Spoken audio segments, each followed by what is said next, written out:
এ বাবা ভাই সোনা দরদি মুসলমান আল্লাহওয়ালা দিনওয়ালা ইমানওয়ালা কলমাওয়ালা নবীর প্রেমিক দিনের প্রেমিক আল্লাহর প্রেমিক ইসলামের প্রেমিক মুমিন মুসলমান ইমানদার কলমাওয়ালা আমি আপনাদের অনুরোধ করব বিনয় সঙ্গে বলি আপনাদের দৃষ্টি আকর্ষণ করছি আপনারা একটু গুছিয়ে আগিয়ে জমে বসেন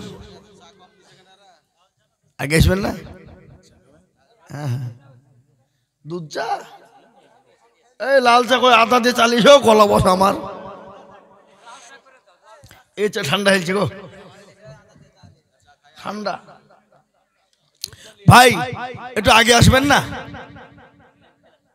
আমরা এখানে যারা বসে আছি সবাই মুসলমান তো নাকি আচ্ছা মুসলমান কারা কারা হাত তুলেন তো দেখি মুসলমান কারা হাত তুলেন মুসলমান কারা যারা মুসলমান না তারা হাত তুলবে না কি এই কে হাত তুলেন গো এই এরা ভয়ে হাত তুলছে না দেখছে তুললেই গোলমাল একটু মজা লাগবে বুঝতেও ভালো লাগবে আর আপনাদেরও ভালো লাগবে একটু গুছিয়ে আসেন না আগে আসুন চলে আসুন একটু নবীর সুন্নত জিন্দা হয়ে যাক ইনশাআল্লাহ আমি জানি এটা বিলপাড়া তো না বিলপাড়ার এলাকার মানুষ ময়পুরের মানুষ গুছিয়ে বসে জমে বসে জি আসুন আগে আসুন কি গো এ আগে আসা যাবে না চলে আসুন আল্লাহর নবী নূরের নবী গো আপনি নবী আমার জীবনের জীবন আমি কিন্তু প্রথমে ওইটা গজল কোনোদিনই বলিনি আজকে বলছি আল্লাহর নবী মায়ার নবী গো আপনি নবী আমার জীবনের জীবন আল্লাহর নবী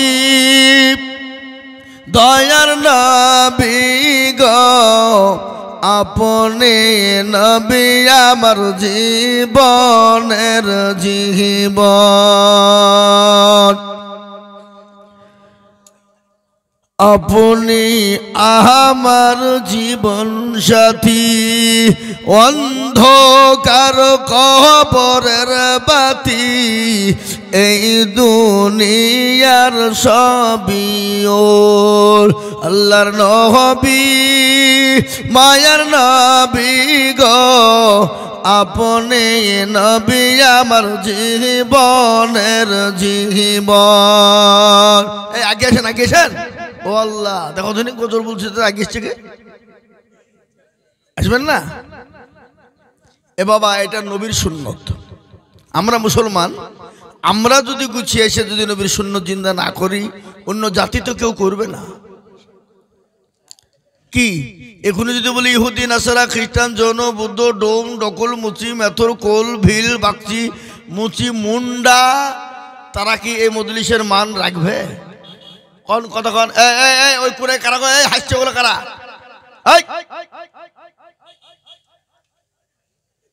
আসো ভাই শোনা আগে আসো এই তো মাশাআল্লাহ সুবহানাল্লাহ না না এলাকার লোক কথা থেকে কলেজের প্রফেসর এসে বলছে আগো এই এখানে হেডমাস্টার কে গো হেডমাস্টার বলছে আমি এখানে কে হলো কি খবর বলে আমি ইসলামপুর কলেজের ও আচ্ছা আচ্ছা আসেন স্যার আসেন কি খবর হঠাৎ বলে আপনার মাত্র স্কুলের ছেলেদের পরীক্ষা নেব বলে কেন কি পরীক্ষা নেবেন বলে আগামী সোমবারে আমি ভিজিট করব স্কুল আপনার ছেলেমেয়েরা কেমন পড়াশোনা করে একটু দেখতে চাই বলে ঠিক আছে তাই হবে তো স্কুলে হেডমাস্টার ছাত্রদেরকে বলে দিল ও ছেলেরা ও মেয়েরা তোমরা একটু ভালো করে পড়াশোনা করো তো বাবা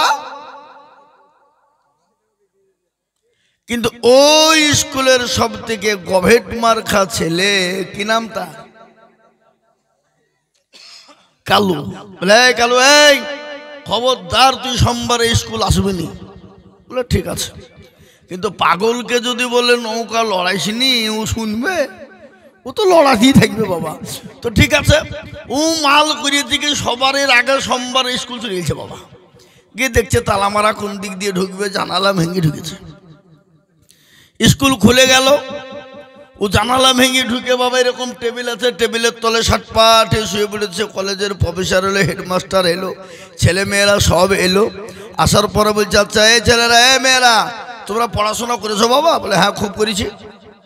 তো বলো তো বাপ, একই জিনিস বিভিন্ন নামে ডাকে, সে জিনিসটার নাম কি? হেডমাস্টার বলছে, আল্লাহ আমি তো নিজেই জানি না, তো আমার ছেলে মেয়েরা বলবে কি করি? হ্যাঁ, তো কেউ পারবে না। এক রুল পারে না, দু রুল পারে না, তিন রুল পারে না, চার রুল পারে না, পাঁচ পারে না, কেউ পারে না। তো বেঞ্চের তল থেকে হাত বের করে বলছে, আমি পারবো স্যার। কেউ কালো বলে, ছেলে তুই পারবি তো বেঞ্চের তলে শুয়ে, কেনে উঠ উঠ উঠ উঠ। ও ভাবছে বেঞ্চ ফেঞ্চ চেড়িয়ে আপনার উঠেছে। হেডমাস্টার বলছে, সর্বনাশ, এই বেটা লেখাপড়া করে না, আমার এত ভালো ভালো ছেড়ে পাচ্ছে না, আর আমি নিজে জানিনি, আর ওকে ঢুকতে মানা করনু, আর ঢুকলো কোন দিক দিয়ে? হ্যাঁ, তো বলে তুই পারবে? বলে হ্যাঁ পারবো, খুব সহজ। বলে সহজ? বলে হ্যাঁ। তো বল তাহলে। বলে সেটা হলো মাথার চুল। কি সেটা হলো? মাথার চুল। কলেজের প্রফেসর চমকিটে বলছে, মাথার চুল? আমি জানি নদী, আর ই বেটা বলছে চুল। হ্যাঁ, এ বাবা দেখেন, নদীকে বিভিন্ন নামে ডাকে না? কেউ বলে ভাগরথী, কেউ বলে যমুনা, কেউ বলে ভৈরব, কেউ বলে পুকুর, কেউ বলে মাইঠাল, কেউ বলে পুষ্করণী, কেউ বলে সমুদ্র, কেউ বলে সাগর। বলে না? বলে না? বলে জোরে বলুন। বিভিন্ন নামে ডাকে। তুই বেটা বলছে চুল। আর কি? বলে আর একটু নিচে নামলে চোখের ভুরু। বলে আর একটু নিচে নামলে মুছ। বলে আর কি? বলে আর একটু নিচে নামলে দাড়ি। বলে আর একটু নিচে নামলে বুকের চেয়ারি। হেডমাস্টার জোড় হাত করে বলছে, বেটা কালো যদ্দন নেমেছিস আর নামিস নি, এখনো সমাজে চলবে। তো আমাদের দেশের যুবকরা, এরা যুবতীরা নামতে নামতে শেষ পর্যায়ে নেমে গেছে বাবা। এখানে যা লোক আছে তার 10 গুণ লোক মেলাতে ঘুরছে। কি বলছেন আপনারা বলুন? ঘুরছে না? এখন জালসা মানেই মেলা, আর যুবক আর যুবতীদের খেলা। ধরা পড়লে ধনঞ্জয়, না পড়লে এনজয়। কি বলছেন? কি ধরা পড়লে ধনঞ্জয় মানে ফাঁসি, আর ধরা না পড়লে এনজয়। শালা মালটা চলে গেল, কোথায় গেলি? তাড়াতাড়ি আইবে। হারাম খো, তোর বাড়িতে বোন নাই, তোর মা নাই, তোর বিটি নাই, তোর বহিন নাই, তার বিটি নাই। এ বাবা কি কথা কর না কেন? এরকম আমাদের ঘরে হয় না? ফোন করে এক বন্ধু আরেক বন্ধুকে ডাকছে, শালা মাল খান চলে গেল, শালা এরকম মাল দেখতে পাবি না, তাড়াতাড়ি আইবে, মাল দেখবে। ছি ছি ছি ছি, হারাম খো। জি, আজকে আমাদের দেশের জালসা মানে মেলা, কিন্তু এটা কমিটিদের দোষ। কার দোষ? জোরে বলুন না, কার দোষ? এটা কমিটিকে হুড়কি দিয়ে মাজা ভেঙে দিয়ে দরকার। এখানকার কমিটিকে বলছি না, তাই বুঝলি তখন পয়সা দেবেন আমাকে জালসা করি নাকি? আমি অন্য কমিটিকে বলছি। হ্যাঁ, এ বাবা আজকে অধিকাংশ, গতকালকে আমার জালসা ছিল ডোমকুল থানা করিমপুর, মধ্য করিমপুরে।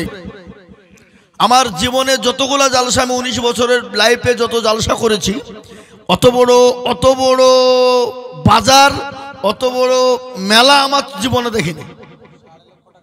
4.5 লক্ষ টাকা বাজেট কন্ট্যাক্ট করেছে মাদ্রাসাওয়ালা, বলে 4.5 লক্ষ টাকা দিবে, বাজার বসাবে। 4.5 লক্ষ টাকা মাদ্রাসা নিয়েছে। এইদিকে একটা কাজ হয়েছে, তুই মাইকে আমার কাছে 4.5 লাখ টাকাতে আমার মাদ্রাসা গোটা বছর চলে যাবে নাকি? কি 4.5 লক্ষ টাকা একবারে থুতু দিয়ে গুনে নিয়েছে। তারপরে বাজার বসাকা যা করবে করকা, দেখা দেখে আমাদের দরকার নাই। একবারে 3 কিলোমিটার বাজার। আমি 3 কিলোমিটার রাস্তা দিয়ে গাড়ি নিয়ে যেতে আমার 1 ঘন্টা 15 মিনিট টাইম লেগেছে। আমি গ্যারেজ মাদ্রাসাওয়ালাকে বললো যে 1 ঘন্টা 15 মিনিট এটুকুনে লাগলো, তেল আমার 3 ডবল খেয়েছে, টাকা দিয়ে উঠবে এখান থেকে। বলছে হুজুর 1000 ধরিয়ে দিয়েছে। বলে 1000 লাই 1000 টাকা তেল হয়? 2000 দেয়। 2000 বেশি নিয়েছে, আমিও বেশি নিয়ে নিয়েছি। কি বুঝলেন? ছাড়েনি কেন? আমার তো তেল খাই নিয়েছে। আমার তো 5 মিনিটের রাস্তা, সেখানে 1 ঘন্টা 15 মিনিট লেগেছে। আমার স্করপিও গাড়ি, আর স্করপিও গাড়ি 1 ঘন্টা যদি জাম্পে এভাবে চলতে থাকে, তেল কত খাবে? 5000 টাকা তেল খাবে। বুঝলে হবে না?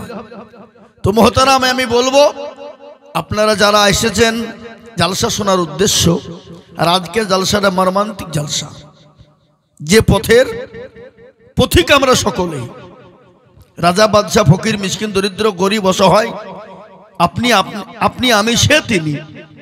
আমি আজকেই মাগরিবের নামাজের পরেই 6টার সময়তে একসঙ্গে দুটো জানাজা পড়িয়েছি, একসঙ্গে দুজন মারা গেছে।